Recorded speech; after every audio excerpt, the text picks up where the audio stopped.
न्याय पाउनुपर्छ र गरिब जनताहरूको आशा र भरोसाको केन्द्रहरूमा कुनै पनि किर्ते अत्ताली हट्टा जासुसीको अन्त्य गर्न अब हामी यो देशका धर्मपुत्रहरू अघि बढ्नेछौँ भन्दै आम नेपाली सर्वसाधारण जनताहरू एक ठाउँ हुन र उभिन हार्दिक हार्दिक अपिल गर्न चाहन्छु। म भन्न चाहन्छु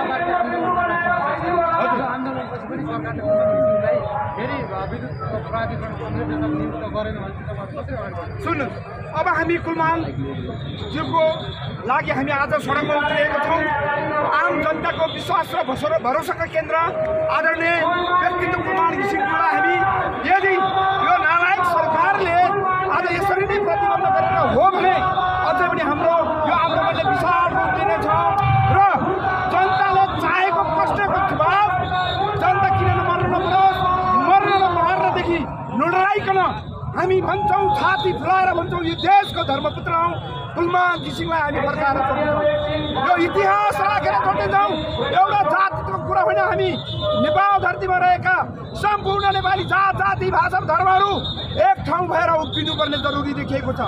त्यसैले म भन्न चाहन्छु अब्राहम लिङ्कनको यथावत कथा जीवनीलाई राख्दै आज भुइँ मान्छेले अब सडकबाट तताएर देशव्यापी रूपमा देशको महान नेता भएर हामी निस्किनुपर्छ। अब गरिब र सर्वहारा वर्गको नेतृत्व सर्वहाराले गर्न सकेन भने यो देश अगाडि बढ्न सक्दैन भन्ने कुरा सम्पूर्ण मिडियाकर्मीहरू र सुरक्षाकर्मी साथीहरूलाई म अनुरोध गर्न चाहन्छु। म भन्न चाहन्छु आज देशव्यापी रूपमा हाम्रो जीवनको कथा र व्यथाहरूलाई यथावत राख्दै आज जीवन चलाउनको लागि बार बार मृत्यु हुने भन्दा एकैचोटि मृत्यु हुन तयार छौँ। यो देशको निमित्त हामी परिवर्तन गर्नको निमित्त हामी आजको एजेन्डा र साक्षी हिस्सा राखेर देशव्यापी रूपमा हाम्रो आन्दोलन जारी रहनेछ। तामाङले मुक्ति पाउनुपर्छ, मगरले पाउनुपर्छ, राई लिम्बू किराँत दलित पिछडिएका सम्पूर्ण जात जाति भाषालाई एक ठाउँमा राखेर देशव्यापी रूपमा हाम्रो आन्दोलन चर्किनेछ।